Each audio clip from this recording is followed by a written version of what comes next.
今日的话题是：你有没有闻过人生中最臭的屁？话题畅聊室精选了3位网友的故事进行分享。荧幕前的你，如果有什么想法，欢迎在评论区留言讨论。先来看看题主的描述。题主称，闻过最臭的屁是哪一次？有什么故事情节吗？是怎样的一种体验？今天话题略带一丝味道，请一定要戴好口罩，谨慎观看。出了事了，我也负责不了。下面来看看网友一的故事。起因某天，我妈开玩笑在手里放了个屁攥住，然后砸我老公脸上了。之后他就学会了，并且举一反三，发明了各种用屁熏人的方式，比如用手接着放完攥住，然后迅速砸我脸上，还有被窝放屁之后直接把被子掀起来，然后整个把我裹进去，包得很严实，死活不让我出来。还有睡眼朦胧的时候，感觉眼前好像被什么挡住了，然后伴随噗的声音，涌来一片热气砸在脸上，直接被臭味熏醒。还看到一旁光着腚笑的花枝乱颤的老公，诸如此类玩了3年，每晚睡觉前他只要有屁就绝不浪费。我睡觉还比他早，时不时就被他从梦中熏醒。后来睡觉我都尽量贴着他肚子，感觉他一使劲我就躲起来憋气。最令人生气的是，我学他用手接屁砸他脸上，一点效果也没有，怎么也接不住。有一次我吃坏肚子了，放屁很臭，绕梁3尺仍有余味那种，我别提有多高兴了，抓着屁就往他脸上砸，熏得他不要不要的，别提我多开心了。那天他上0点班，要早点睡觉，玩闹一阵之后觉得不早了就要睡了，结果我坏肚子了，一会一个屁一会一个屁的，声音不重要，重要的是那个味，就觉得很快卧室的空气就渐渐被屁的臭味所污染了，觉也没能睡好的他去上班了，留下我一人在自己的屁里呼吸困难的睡觉。网友表示道：你母亲放屁给你老公闻，我的3观直接跟着我的5官炸了，真是不是一家人不进一家门。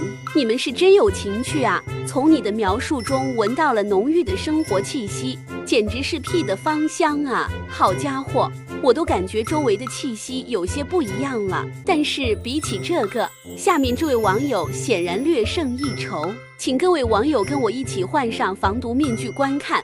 网友2称，有一次和一大堆人在一个没用的教室里玩真心话大冒险，我在玩的时候经常赢，但是有一回玩输了，结果就有同学出来一个大冒险的题，让一个女同学坐我脸上10分钟，于是我就挑了一个女同学，但是她坐下来不久之后，我隐隐约约听到她肚子里有一点声音，她居然说我想放屁了，可是10分钟还没到，其他同学就让她放出来，她立马就放了一个大屁，一股烂菜叶子味往我鼻子里面冲，她也就放了1、2个屁，所以我也还不算太遭罪。但就在这10分钟快到了的时候，我们班的屁王进来了，正好看到我躺地上挨熏，他就让那个女同学起来了，他说你喜欢闻屁啊？还没容我说话，那个屁王就一屁股坐在我脸上了，有5秒多，浓烈的屎味灌进我的鼻孔。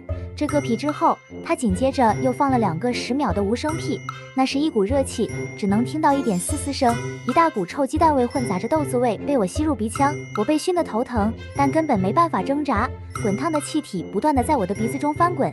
他还在释放他臭鸡蛋带着坏牛奶味的屁，放了2个，每个有20秒，他好像是在逐步加量，又对着我的鼻孔放了5、6个连环屁，拉稀的屎味和塑料烧焦的味道在我的鼻子里萦绕，我眼含热泪，昏死在了这充满味道的教室之中，隐约还能听到救护车的声音。好家伙，防毒面具都无法防住你这罪恶的味道啊！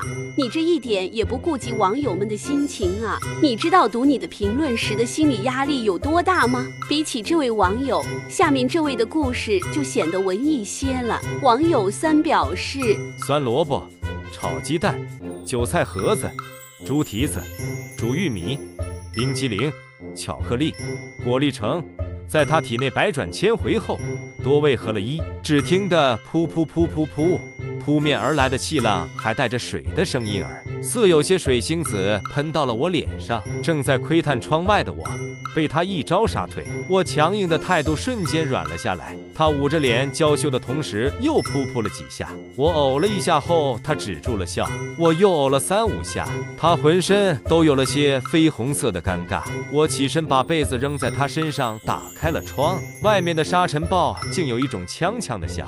我深吸了一口，然后去卫生间洗了把脸，回到窗前点了一根烟，吸了半晌，勉勉强强的和他潦潦草草的耍了一回，便找了个理由回家了。之后1星期都没有见他的欲望，再见时总觉得他香香的身体上氤氲着一丝淡淡的屁味，再也没敢窥探窗外的风景。他靠在我怀中的时候，我甚至在他头上闻到了煮萝卜味。我知道这都是我的幻觉，却怎么也挥不散。后来他似乎觉到了什么，主动提出了分手，我就顺水推了舟。其实并没有很臭，就是一个普普通通的屁，可是从一个无比精致的地方出来，而且是在那样动情的一个场合，让我的心觉到了很大的落差，蒙上了浓浓的阴影。她是个好女孩，失去她是我的损失，还是当时太年轻？现在想想，屁大点事儿。兄弟的口才确实挺有才的，将场景描绘得淋漓尽致。